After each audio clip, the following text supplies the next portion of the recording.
आज की क्लास में हम फाइनेंशियल स्टेटमेंट एनालिसिस के टॉपिक को कवर करेंगे। सो बेसिकली एक्चुअल में फाइनेंशियल स्टेटमेंट किसकी होती हैं? फाइनेंशियल स्टेटमेंट हमारी कंपनी की होती हैं। और हमें फाइनेंशियल स्टेटमेंट को एनालिसिस का मतलब क्या है कि अभी तक हमने स्टडी किया क्या trading account, profit and loss account and the balance sheet. These are the my word, these are the my financial statement, right? So the profit and loss account, balance sheet, and trading account are my the financial statement. If these are the your financial statement, then how do we calculate the measure जो भी उसकी techniques हैं, ठीक है, methods हैं, आप उन्हें कैसे कैलकुलेट करोगे? Then how do we calculate its measure methods and techniques. So this module is designed to explain how financial measures of corporate performance are calculated. इस मॉड्यूल को हम डिजाइन करते हैं ये एक्सप्लेन करने के लिए कि कैसे जो भी कॉर्पोरेट परफॉर्मेंस के जो फाइनेंशियल मेजर्स हैं, कि जो भी हमारे पास कॉर्पोरेट परफॉर्मेंस है, कि इट मीन्स कि जो भी हमारे पास कंपनीज हैं, कि how do we calculate the financial statements of the companies and used to यानी कि assess credit worthiness of a business, exactly। ठीक है ना? if I am the investor, ठीक है, if I am the investor, तो I will check its gross profit ratio, ठीक है ना? Company will not provide you, ठीक है, company will only give you it's financial statement, it's a profit and loss account. Company will only give you its balance sheet. It is a your work, it is a our work as an investor. If I want to invest in a company, so it is a my work to invest in that company. Clear? So as an investor, it is a my work to invest in that company. So ये मेरा काम होता है उस company में invest करने का। सो क्या लिखा है? Use to assess the credit worthiness of a business. तो यानी कि बिजनेस के क्रेडिट वर्दीनेस को एसेस करने के लिए with the help of a techniques of financial statement analysis, यानी कि फाइनेंशियल स्टेटमेंट एनालिसिस की टेक्निक को हेल्प करके, यानी कि एक बिजनेस के क्रेडिट वर्दीनेस को असेस करने में वो काम आता है। ठीक है? So how financial measures of corporate performance are calculated, कि हम कैसे एक कॉर्पोरेट परफॉर्मेंस की कंपनी की फाइनेंशियल मेजर्स को हम कैलकुलेट करते हैं। So how the financial measures of corporate performance are calculated, used to assess the credit worthiness of a business, ठीक है, with the help of a techniques of financial statement analysis. So the module covers the basic of the financial statement analysis. तो इस module में हमें क्या study करना है कि हमें किस कौन से मेथड्स होती हैं और कौन कौन से टेक्निक्स हैं, ठीक है, और कौन से हमारी टेक्निक्स हैं फाइनेंशियल स्टेटमेंट एनालिसिस को, और कौन से मेथड से उसे एनालाइज कर सकते हैं। If I am a investor, then my work is to find out the various ratio. मैं उसकी जो भी वेरियस रेशियो है, पहले मैं ये देख लेती हूँ कि कंपनी ने और तो उसकी लायबिलिटीज ज्यादा नहीं है, तो मैं उसकी लायबिलिटीज की रेशियो निकाल लेती हूँ। मैं उसका एसेट्स की रेशियो निकाल लेती हूँ, टोटल एसेट्स रेशियो निकाल देती हूँ, ग्रॉस प्रॉफिट रेशियो में निकाल देती हूँ। मैं ये देखना चाहती हूँ कि अगर मैं एक बैंकर हूँ, ठीक है, एज अ बैंकर अगर मैं उस कंपनी को लोन प्रोवाइड कर रही हूँ, तो मैं उसकी वेरियस रेशियोज निकालूंगी। So company will not give you is exact, ठीक है, एनालिसिस नहीं देगा। इट्स आर पर्सपेक्टिव, ये हमारा पर्सपेक्टिव होता है उसे एनालाइज करने के लिए। ये एक हमारा रोल है, कि हमारा पर्सपेक्टिव है कि हम उसकी टेक्निक्स को, हम उसके रोल को क्या करें, एनालाइज करें। Clear? So the this module is designed to explain how financial measures of corporate performance are calculated, कि हम कैसे कॉर्पोरेट परफॉर्मेंस की फाइनेंशियल जो मेजर्स हैं उन्हें कैलकुलेट करते हैं, और हम कैसे बिजनेस की जो क्रेडिट वर्दीनेस है, बिजनेस की हम क्रेडिट वर्दीनेस को कैसे असेस करेंगे, and use to assess the credit worthiness of a business with the help of technique, यानी फाइनेंशियल स्टेटमेंट एनालिसिस की टेक्निक के हेल्प से। So with the help of a techniques of financial statement analysis. Clear? Now the next is see the introduction to the financial statement analysis. Now we are not going to prepare the financial statement here. So here we are going to do its analysis. Analysis means analysis of its company's position, कि company कहाँ lie करती है, Position and who will do this? You are doing this because you have a for the certain investment interest in purpose. that company. Yes. Who will do this? Management. Its own management will also do the same. If it's all management will do the same, तो management क्यों करेगा, management is doing for what reason, and then in this case management is doing for on sake to calculate its exact net profit ratio, to calculate the मतलब कि other areas और the other aspects को उसको खुद को calculate करने के लिए, because now see the various interested parties are interested in its analysis, ठीक है ना, उसके एनालिसिस में, Yeah. उसके फाइनेंशियल स्टेटमेंट के एनालिसिस में कौन सी पार्टीज हमारी इंटरेस्टेड होती हैं, तो see the various interested Management. Parties are the management, investors, creditors, banks, employees, government, customers, public, trade association, stock exchanges etcetera. तो उसकी Mm. वेरियस इंटरेस्टेड पार्टीज हमारी होती हैं, वेरियस इंटरेस्टेड पार्टीज है मेरी मैनेजमेंट, ठीक है।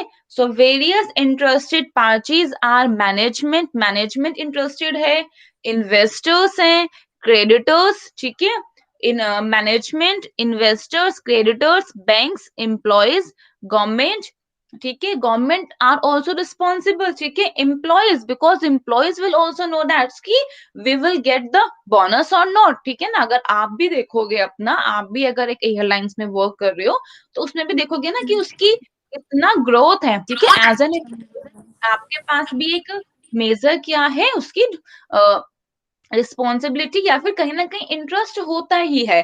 लेकिन जनरली आपके जो इन्वेस्टर्स हैं, क्रेडिटर्स हैं, बैंकर्स हैं, वो तो मेन देखेंगे ही, पब्लिक भी देखती है इफ दे आर इंटरेस्टेड, ठीक है ना। कि जैसे मान लीजिए मैं रिलायंस कंपनी के बारे में देखती हूँ, उसका मतलब मुझे Mm. इन्वेस्ट भी नहीं करना, जस्ट कि मतलब उनके लिए एक अपनी नॉलेज के लिए या फिर उनकी परफॉर्मेंस को चेक करने के लिए।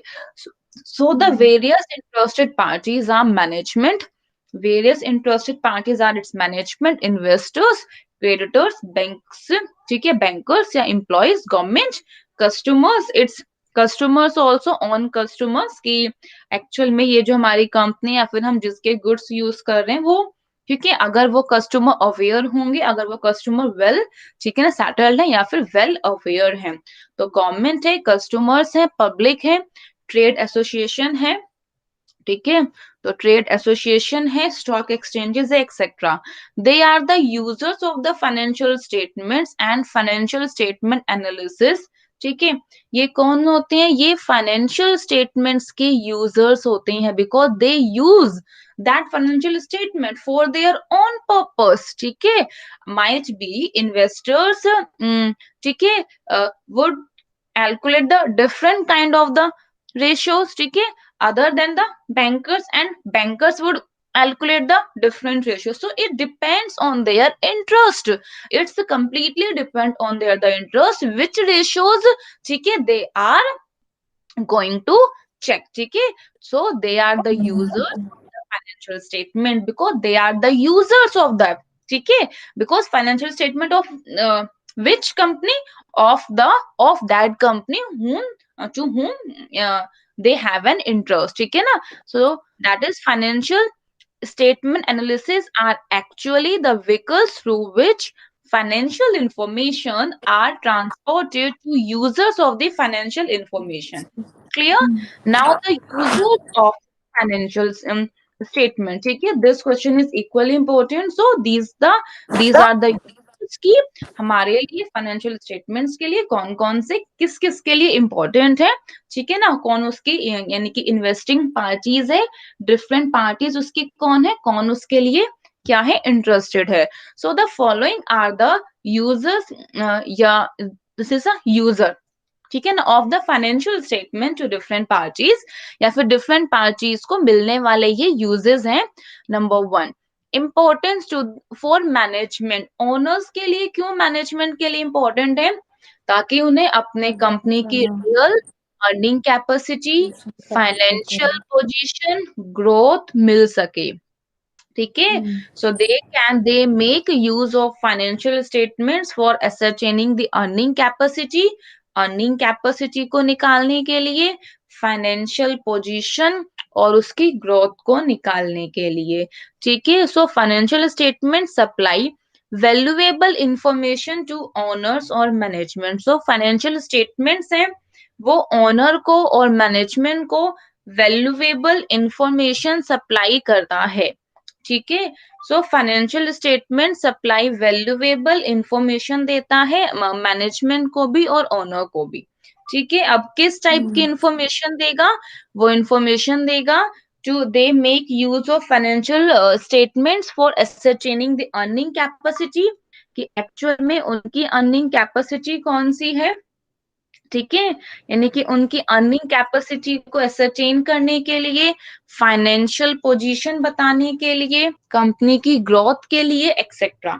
सो they make use of the financial statements for ascertaining the earning capacity, उनकी अर्निंग कैपेसिटी को ascertain करने के लिए, so for ascertaining the earning capacity, ठीक है, उसकी फाइनेंशियल पोजीशंस के लिए, ग्रोथ के लिए। So management can take decisions and manage the business efficiently. ठीक है, तो मैनेजमेंट है डिसीजन ले सकते हैं और बिजनेस को एफिशिएंटली मैनेज कर सकते हैं on the basis of information provided by the financial statement के द्वारा, जो भी इंफॉर्मेशन प्रोवाइड की जाती है इसके बेसिस पे।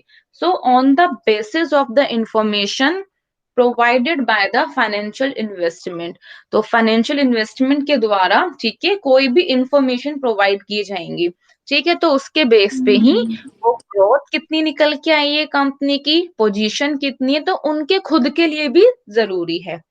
अब वही सेम चीज हम्म इन्वेस्टर्स के लिए भी इम्पोर्टेंट है, ताकि वो कंपनी की, ठीक है, जब वो कंपनी से शेयर इन्वेस्ट बाय कर करने रहे से हैं, पहले। सेल कर रहे हैं, होल्ड कर रहे हैं, उन्हें हम्म इंफॉर्मेशन मिल सके कि उनकी फाइनेंशियल हम्म पोजीशन और फर्म की अर्निंग कैपेसिटी कितनी है। So they also need information regarding the financial position, earning of the firm. ठीक है, फर्म की अर्निंग और फाइनेंशियल पोजीशंस के regarding. Now the third is for the importance for trade creditors और the suppliers, suppliers के लिए, ठीक है, कि जो सप्लाई करते हैं, सप्लायर्स और ट्रेड क्रेडिटर्स के लिए इंपॉर्टेंट क्या है, ट्रेड क्रेडिटर्स और सप्लायर्स नीड इंफॉर्मेशन। ठीक है, ट्रेड क्रेडिटर्स और सप्लायर्स इंफॉर्मेशन नीड करते हैं to determine whether amounts owing to them will be paid when due. ठीक है, ऑब्वियसली कि भाई करेक्ट। जब अगर सप्लायर्स है, सप्लायर्स को ये चाहिए कि भाई वो एक्चुअल में जो वो कंपनी है, जितना मेरा पैसा ड्यू होगा या भी निकलता है क्या, वो मुझे इतना पे कर पाएंगे, वापस मिलेगा। whether the हाँ amount owing to them will be paid, होगा ना, उनको डाउट ट्रू। होगा, तो सप्लायर्स हाँ के लिए भी इम्पोर्टेंट है। क्लियर, लाइक ये सो उस उसका टाइप से है ना दी, जैसे बैड डेटर या डाउट डेटर। ये डेटर्स नहीं है, ये आपके नहीं नहीं, लाइक सप्लायर्स एन हैं, example, like an creditors example. नहीं है आपके, हाँ हाँ क्रेडिटर्स भाई, भाई क्योंकि उन्होंने वो देखना चाहते हैं ना कि कंपनी की कैपेसिटी कितनी है हाँ। पे करने की। तो अगर हम्म मान लो उन्हें डाउट लगता है, ठीक है, तो वो उनकी फाइनेंशियल स्टेटमेंट्स उन्हें हेल्प करेगी जानने में कि अच्छा, हम्म अगर उनको लगता है कि ठीक है, जैसे जेट एयरवे थी, ठीक है, क्या उनके क्रेडिटर्स नहीं होंगे, क्या उनके सप्लायर्स हाँ हाँ नहीं होंगे, हाँ हाँ होंगे ना। होंगे। तो उन्हों हाँ मतलब इवन उन्हें भी नहीं मालूम था एग्जैक्टली exactly, ठीक है, पर उन्हें कैसे हेल्प मिल जाती, अगर वो उसकी फाइनेंशियल स्टेटमेंट को देखते। मानती हूँ कि फाइनेंशियल स्टेटमेंट रॉन्ग भी बनती है, लेकिन हाँ आपके पास बहुत सारे एक्सपेक्ट है चेक करने के लिए। अभी हम सारे जितने भी हम सारी रेशियोज निकालेंगे, कैश फ्लो स्टेटमेंट प्रिपेयर करेंगे, देखेंगे, तो हम उसमें डिफरेंट एक्सपेक्ट्स उसके देख सकते हैं कि एक जो भी जितनी भी सारी पार्टीज होती हैं, जो भी यूजर्स हैं, वो कौन कौन से डिफरेंट एक्सपेक्ट से उन सभी को यूटिलाइज कर सकता है, उन सभी को देख सकता है। So next is the importance for banks, banks के लिए भी ये काफी इंपॉर्टेंट है। बैंक्स के लिए कैसे हाँ इंपॉर्टेंट है हाँ, पहले मुझे और लोन्स वगैरह के लिए या क्रेडिट एग्जैक्टली स्कोर वो सिबिल के लिए। लोन इंटरेस्ट उनके साथ मिल पाएगा या नहीं, उन्हें हाँ। लोन मिल पाएगा उनके साथ या नहीं। तो banks will hmm. Ensure that their loans along with interest, कि उनका जो लोन्स है इंटरेस्ट के साथ will be paid on due date, कि वो ड्यू डेट पे हो जाएगा या नहीं। हाँ। ठीक है।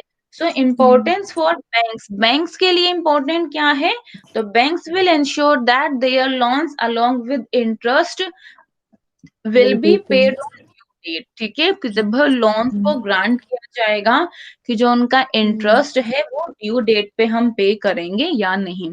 अब है इम्पोर्टेंट फॉर कस्टमर, कस्टमर्स के लिए क्या इम्पोर्टेंट है, सो customers need information to know whether the company will be able to continue the supply of goods and services to them।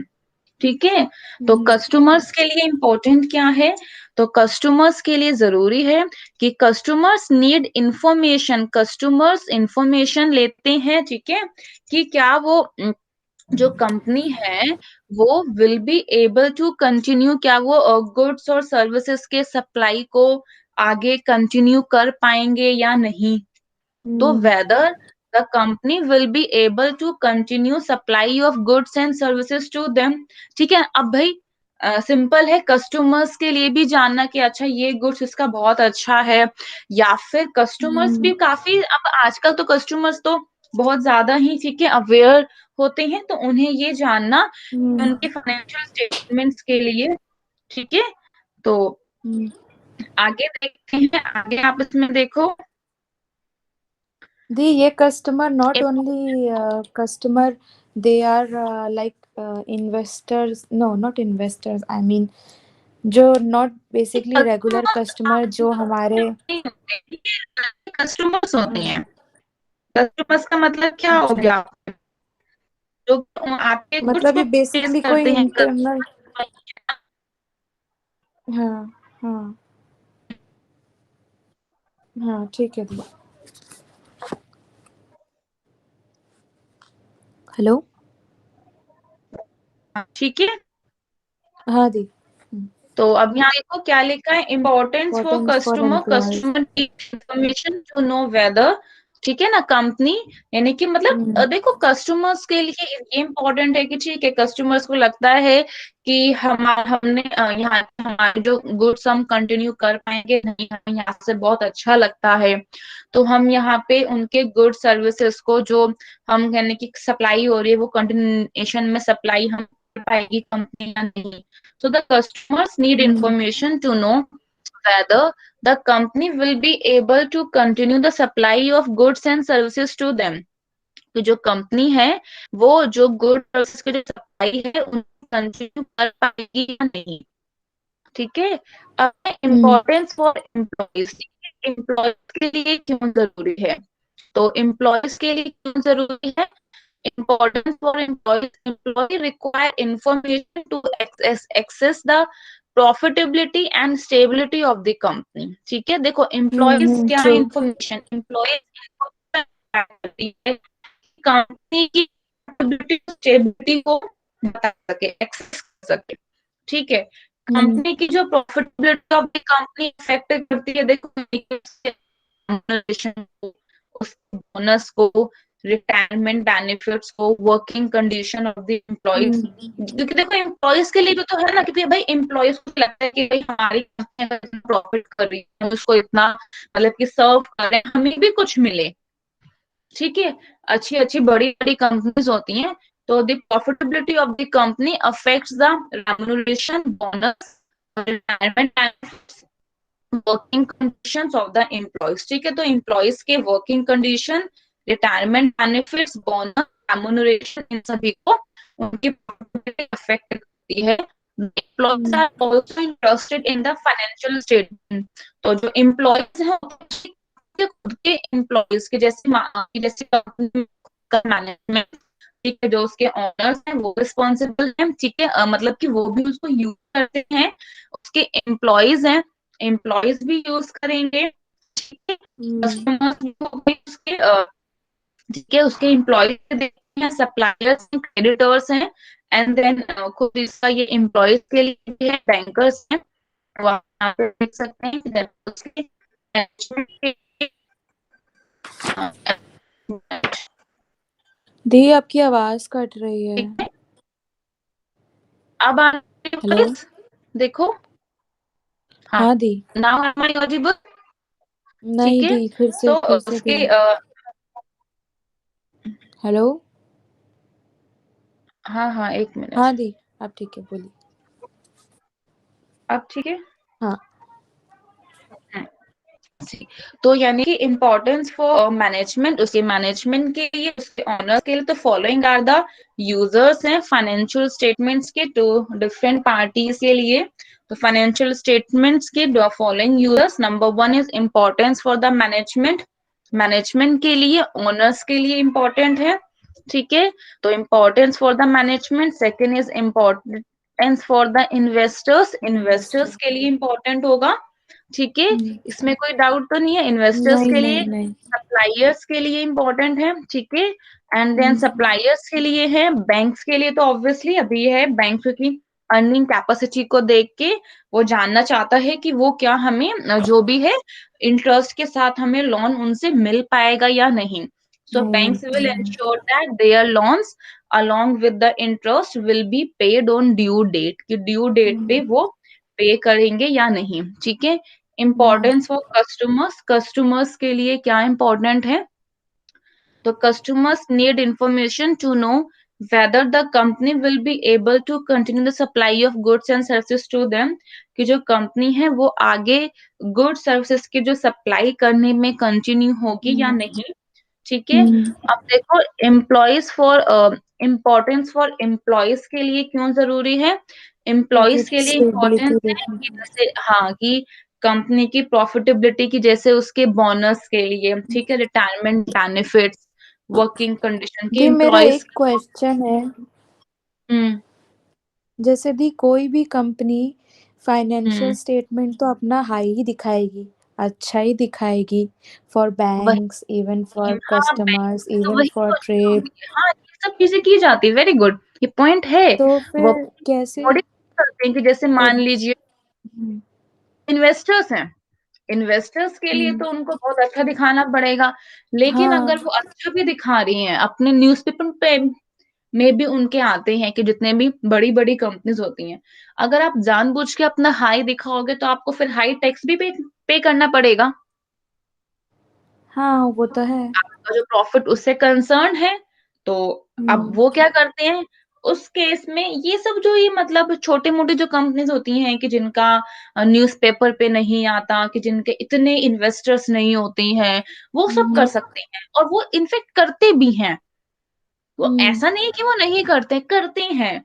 लेकिन अगर आपका एक बहुत रेप्यूटेड कंपनी हो, लेकिन अब आपको इन्वेस्टर्स आपके बहुत अच्छे चाहिए, तो इन्वेस्टर्स आपको तभी मिलेंगे कि जब आपकी कंपनी बहुत अच्छा अर्न कर रही होगी। They also need hmm. Information regarding the financial position and earning of the firm, firm की अर्निंग और फाइनेंशियल पोजीशन के रिगार्डिंग भी उनको इंफॉर्मेशन जरूरत होती है, नीड होती है। अच्छा। They also need information regarding the financial position and earning of the firm. दी एक क्वेश्चन और, जैसे ठीक है एक कंपनी बहुत अच्छा अर्न कर रही है, चलो नहीं भी कर रही है, और उसने गवर्नमेंट को ये मतलब दिखा भी दिया कि मेरा बिजनेस बहुत अच्छा चल रहा है, इन्वेस्टर्स के सामने, बैंक्स के सामने, कस्टमर्स के सामने, सप्लायर्स के सामने, और कंपनी को उसने गवर्नमेंट टैक्स भी उतना पे कर दिया, फिर भी इन्वेस्टर्स ये लोग कैसे ये तो कम पकड़ेंगे तो कि ये फ्रॉड ऑब्वियसली है या नहीं। फ्रॉड के लिए तो आपको देखो ये चीजें आपको चेक करनी पड़ती हैं। कंपनी का ये जी तो आपको वहां का उसका प्लेस देख कर आओ कि वो फ्रॉड है हम्म, या नहीं। उसकी वहां पे आप जगह देख कर आओ कि वो फ्रॉड है या नहीं। ये तो आप क्योंकि चेक दी करके ऑनलाइन आओगे ना। डिजिटल प्रोसेसिंग में कुछ भी रिटर्न्स पे पॉसिबल है आप ना। कितना यकीन करोगे, कितना यकीन करोगे? अगर आप पहले से ही उसका करने लग रहे हो तो बात भी अलग है। ये फ्रॉड तो बहुत केसेस में होते हैं। शेयर्स ठीक आप है। परचेज कर लेते हो, कंपनी, आपने शेयर्स परचेज किए हैं 10 साल के लिए, कंपनी 5 साल हाँ बाद ही बंद हो गई, क्या करोगे? हाँ हाँ, फिर वही। फिर उस केस में क्या करोगे? तो मैं इसीलिए इस चीजों में आपको पहले से ही उसका प्रेजेंस, ये सब होता भी है, करती हैं बहुत कंपनीज होती हैं, पैसे लेके चली जाती हैं, हम्म। पता ही नहीं होता, इन्वेस्टर्स का नहीं पता होता, फेक अकाउंट होते हैं, तो बहुत चीजें आप मतलब पूरी छानबीन भी करते हो फिर भी नहीं होता, फिर भी ऐसा होता है कि कंपनी का नेचर उसका जो था वो फ्रॉडुलेंट नेचर नहीं है, ठीक है, कि जो कंपनी का नेचर फ्रॉडुलेंट नहीं था, लेकिन फिर भी तो दी अगर फिर उस उसका रिस्पॉन्सिबल एट द एंड कौन होगा? जो ओनर होंगे या फिर उसके साथ साथ जिन्होंने इन्वेस्ट किया है वो भी होंगे? कौन कौन होंगे, या सिर्फ ओनली ओनर्स, इक्विटी वाले ओनर होंगे खाली? क्योंकि नहीं जब इसमें बात आती है किसी को एक को पकड़ने की, तो सब फिर इन्वेस्टर्स को भी पकड़ने लगेंगे। ओनर्स पकड़े जाते हैं, मैनेजमेंट से पूछताछ होती है, ओनर रिस्पॉन्सिबल है, जो सिग्नेटरी अथॉरिटी अच्छा। होती है वो हम्म। रिस्पॉन्सिबल। तो इस मामले में फिर अकाउंटेंट भी रिस्पॉन्सिबल है ना? अकाउंटेंट क्योंकि अकाउंटेंट कहाँ से रिस्पॉन्सिबल होगा, वो तो सिर्फ अपना फेयर व्यू दिखाएगा। अगर हाँ उस केस में एम्प्लॉयज भी साफ, देखो रिस्पॉन्सिबिलिटी तो देख मेन जो सिग्नेटरी अथॉरिटी है उसकी होगी कि अच्छा पास फिर। उसने कहाँ से किया, बाकी सब तो एम्प्लॉयज है, एम्प्लॉयज अपनी मर्जी से तो बेचारे करेंगे नहीं, तो जैसे वो ये जेट एयरवेज का केस हुआ, क्योंकि उसका बहुत रेप्यूटेटेड नाम है और सब इन्वेस्टर्स ने उसमें लगाया और अब ये डूब गई, तो इसमें डायरेक्ट एंड डायरेक्ट फॉल्ट सिर्फ नरेश गोयल का है? हाँ तो नाम आएगा ना उनका, जो उनका सीईओ होंगे, जो उनके डायरेक्टर्स लाइक फॉर होंगे। एन एग्जांपल, हाँ। हाँ बिल्कुल, तो यही उनका सब। अच्छा। मैनेजमेंट से पूछताछ आएंगे लपेट में, सभी पूछताछ सभी से होंगी, लेकिन जो मेजर सिग्नेटरी अथॉरिटी है, जो उसका ओनर है, हम्म। हाँ।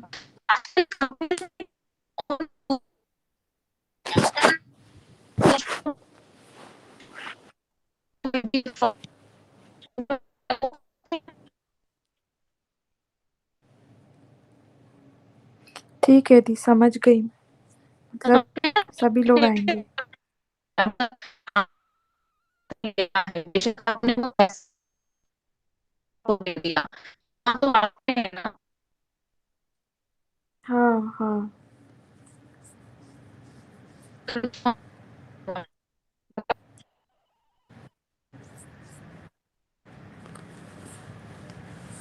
हाँ दी, समझ गई मैं। हेलो दी, आपकी आवाज चली गई फिर से।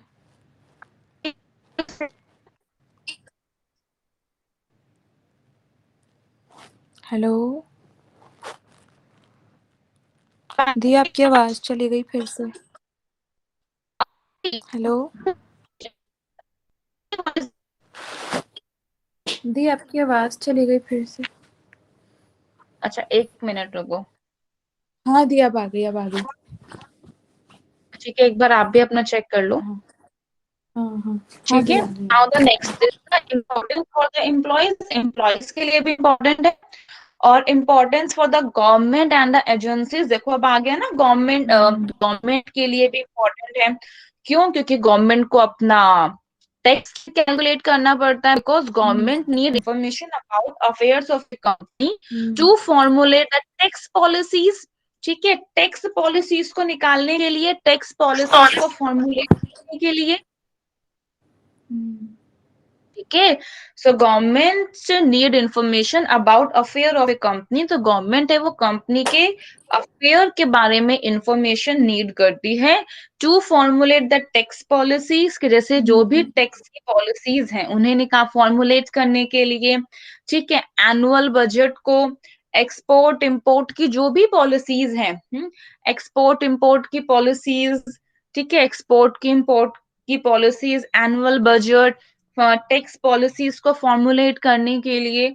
सो governments need information about the affairs of a company, तो हम्म। कंपनी के अफेयर्स के बारे में, ठीक है, कि चाहे यानी कि उसके डिफरेंट टैक्स पॉलिसीज हमें निकालनी है, किस किस टाइप से हम उसकी टैक्स पॉलिसीज होगी, ठीक है, उसको चेक करने के लिए।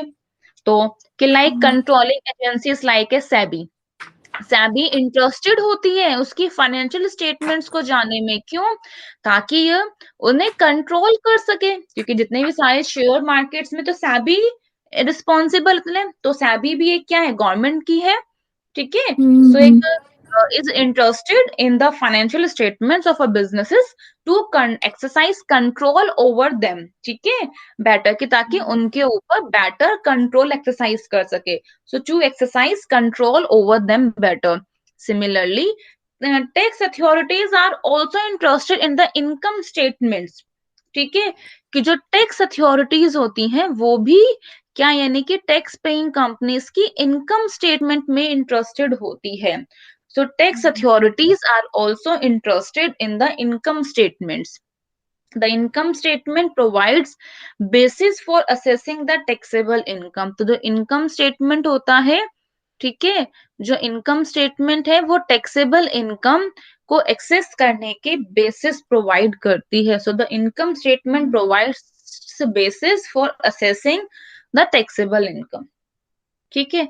नेक्स्ट कौन से होते हैं, importance for the public, public के लिए इंपॉर्टेंट है, ठीक है. हाँ। पब्लिक के लिए जरूरी कैसे होती है कि देखो, जनरल पब्लिक होती है वो हमारे अपने उनके बिजनेस के फाइनेंशियल स्टेटमेंट्स को जानने में इंटरेस्टेड होती है.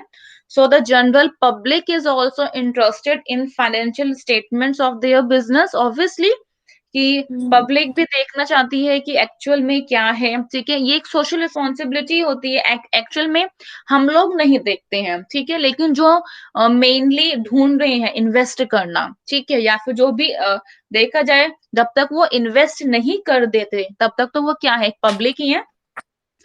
Now the next is the importance for the trade union. Exactly, trade union के लिए भी होता है कि उन्हें देखते ट्रेड हैं कि अच्छा, यूनियन क्या होता है दी? देखो, जितने भी सारे वर्कर्स का एक यूनियन बनता है, ठीक है, जितने यूनियन भी आप, मतलब क्या बोलते हैं इनका, ग्रुप? हाँ, वर्कर्स का ग्रुप बनता है, उसका अच्छा। लीडर होते हैं. अगर उनको लगता है कि हमें, कि हमारी कंपनी है, ठीक है, 5-6 साल हो गए, हम्म। 10 साल हो गए, हमारी कंपनी है वो इतना इंक्रीज कर रही है, ठीक है, हम्म। तो हमें उसको अपने जो वेज है उसे उसे वेज को नेगोशिएट करने के लिए, तो वही है कि that is trade wage unions मतलब इनकी रिक्वायर. सैलरी को हाँ, बढ़ाने या अपनी कम करने के सैलरीज लिए। को बढ़ाने के लिए. आपने देखे होंगे ना मूवीज, तो आपने देखी होंगी कि उनके जो ट्रेड यूनियंस हैं उसी टाइप से वो वर्क करते हैं. तो उनके लिए भी इम्पोर्टेंट है कि ताकि वो भी जो भी उनकी वेज नेगोशिएशंस हैं, कितना वो अमाउंट को, कितना वेज को वो नेगोशिएट करेंगे. So trade unions requires information to initiate the wage negotiations, की कितने पैसे, कितने वेज नेगोशिएशंस को करने के लिए. So the importance for trade union requires information, require करते हैं वेज नेगोशिएशंस को करने के लिए. सो टू ये आप इनिशिएट, इनकी बात कर रहे हैं थी जो डेली कमाते हैं और डेली जिनको मिलता है wages, not an employ like us ना? मैं आपके नई डेली कमाने वाले के लिए नहीं बात कर रही हूँ. डेली कमाने वाले इतना जो होता है वो टॉकेटिव नहीं होते हैं इतनी कंपनी में. कौन अच्छा। टॉकेटिव होते हैं कि जैसे आपके लिए क्या है, वर्कर्स हैं, हमारी वो कंपनी में दस तो दस कभी कोई पाँच ट्रेड साल से यूनियन काम नहीं कर रहा। रहे हैं. ट्रेड यूनियन आपको जैसे सिंपल है कि वर्कर्स होते हैं, ठीक है, कि वर्कर्स ये एक, सभी वर्कर्स का एक झुंड होता है, ठीक है, कि जिसमें क्या होता है, इसमें मेन लीडर होता है. कि क्योंकि देखो, जो फैक्ट्री के ओनर है या फिर जो कंपनी के, क्योंकि देखो कंपनी में तो वर्कर्स नहीं होते, कंपनी में तो आपके लिए क्या होंगे, एम्प्लॉयज होंगे, एम्प्लॉयज लेकिन होंगे, आपकी हाँ। फैक्ट्रीज में क्या होते हैं, वर्कर्स फैक्ट्री होते में हैं. वर्कर्स होंगे, हाँ। तो हाँ, फैक्ट्रीज में जो आपके वर्कर्स, हम उसको यूज करते हैं वर्ड, तो जो फैक्ट्रीज में आपके जो वर्कर्स होते हैं वो रिस्पॉन्सिबल होते हैं, ठीक है. बट दी तो मेरा एक क्वेश्चन ये है, जैसे हम्म, आपकी कंपनी है और हम्म, आपकी कंपनी में ट्रेड यूनियन है, हम्म. अगर उसका ट्रेड यूनियन का लीडर आपसे फाइनेंशियल स्टेटमेंट मांगेगा तो आप क्यों दोगे उसको? क्योंकि वो तो आपकी कंपनी है, आपने एग्रीमेंट और सब कुछ कॉन्ट्रैक्ट लेके ही उनको कंपनी हायर किया। आपकी है तो वर्कर नहीं है, वर्कर नहीं है, वर्कर्स नहीं है, अच्छा। वर्कर्स क्या, वर्कर्स कंपनी के नहीं है, कंपनी के वर्कर्स से ही अच्छा, तो मांगने, और आप वो मांगते थोड़ी ना है, वो तो या तो आपको पब्लिश करनी पड़ती है, आपको अपनी तो फाइनेंशियल फिर स्टेटमेंट उनके पब्लिश टाइम पे करनी तो फिर पड़ती हमें खराब दिखाना पड़ेगा। है, पता मगर चलता अगर है. वो है, वो चाहते हैं कि हमारे 5 साल से हमारी वेजेस नहीं बढ़ी हैं तो हमारी वेजेस को बढ़ाओ. तो trade unions hmm, requires information to initiate the wage negotiations, कि जो भी हमारे वेज नेगोशिएशंस बढ़ी हैं उन्हें इन्हें इनिशिएट करने के लिए इंफॉर्मेशन रिक्वायर करती हैं। तो ट्रेड यूनियंस रिक्वायर्स करते हैं information to initiate the wage negotiation. तो दी जैसे आपकी कंपनी है, आप एंटाइटल्ड हो उनको देने के लिए, ये पब्लिश करने के लिए? एंटाइटल्ड की तो नहीं हेलो होता ना। अब एक सिंपल सी जैसी बात है, मैंने कोई हेलो चीज न्यूज़पेपर में, हेलो, वॉइस आ रही है? हेलो दी, ऑडिबल, म्यूट हो एम गया आई है क्या? ऑडिबल?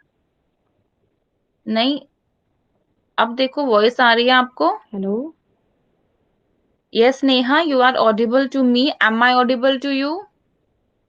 Please hello take. बाबू मैं आपको ऑडिबल हूँ?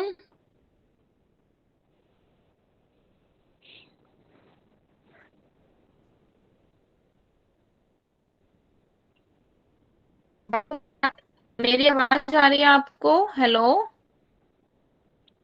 Hello hello? नेहा, मेरी वॉइस आ रही है आपको?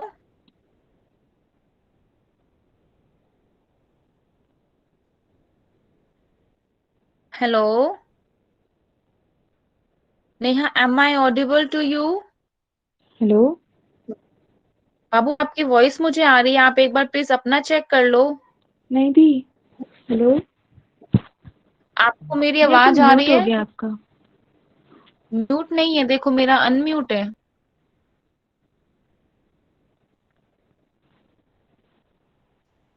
Hello, am I now audible?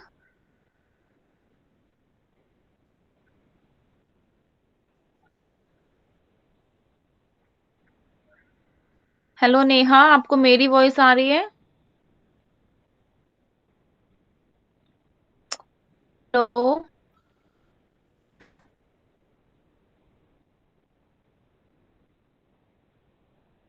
Hello हाँ बाबू, आपको मेरी वॉइस आ रही है? हेलो? हाँ दी। अब आ गई आपको वॉइस? हाँ एक दी। बार, ठीक है। तो अब हम देखते हैं कौन से वाला पार्ट है, ट्रेड यूनियन। तो फिर ये हम्म, ट्रेड यूनियन मिलके सब, क्योंकि एक वर्कर्स को तो दबा दे रहे हैं ना ओनर्स। तो जब सभी वर्कर्स का बल्क में होगा, सभी वर्कर्स एक साथ जाएंगे, तो फिर उनको वो दबा नहीं पाएंगे। वही एकता में शक्ति होती है। आप एक अच्छा अकेले को अच्छा दबा सकते अच्छा हो, है अच्छा। ना? तो उसी को हम्म बोलते हैं ट्रेड यूनियन। ठीक है, तो ये वर्कर्स का यूनियन होता है इस पे। तो trade unions requires information to initiate wage negotiations. ठीक है, वेज नेगोशिएशंस ठीक को है। इनिशिएट करने के लिए जो ट्रेड यूनियंस होते हैं वो इंफॉर्मेशन रिक्वायर करते हैं। This information is provided by the financial statements. ये जो इंफॉर्मेशन है ये फाइनेंशियल स्टेटमेंट्स के द्वारा दी जाती है। तो ठीक है, वो भी इंफॉर्मेशन है, वो देख सकते हैं कि हमें वेज पे नेगोशिएट करना है या नहीं। तो financial statements are also important for, जो फाइनेंशियल स्टेटमेंट्स है वो हमारे स्टॉक एक्सचेंजेस के लिए, रिसर्च एक्सक्लोजमेंट जो यानी कि स्कॉलर्स हैं उन सब के लिए भी इम्पोर्टेंट है। Apart from the trade union, so it is also important for the stock exchanges. ठीक है, कि जितने स्टॉक के अलावा भी ये यानी कि स्टॉक एक्सचेंजेस, रिसर्च स्कॉलर्स, इन सब के लिए भी इक्वली इम्पोर्टेंट है। So financial statements are also important for the stock exchanges, research scholars. Thus, financial statements are able to satisfy the needs of all the parties interested in the business.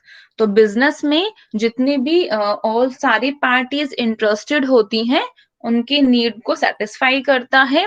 तो जितनी भी parties interested हैं, आप उस financial statement से अपनी यानी कि जो वेरियस इंफॉर्मेशन है उन्हें आप ले सकते हो। हम्म हम्म, ठीक है, आगे का ठीक है पार्ट हम सर। कल करें। हाँ दी, वो मैं देख रही थी, मैंने अभी अपने स्टैंडर्ड चार्टर्ड से पीएनबी में डाला ना, हम्म, एनईएफटी किया, पता नहीं आया नहीं। अच्छा, तो एक मिनट, आज की क्लास के लिए इतना ही। नेक्स्ट में हम इसके आगे का कंटिन्यू आगे आगे आ करेंगे। गया, हाँ दी मैं आपको भेज देती हूँ। आ गया आ गया।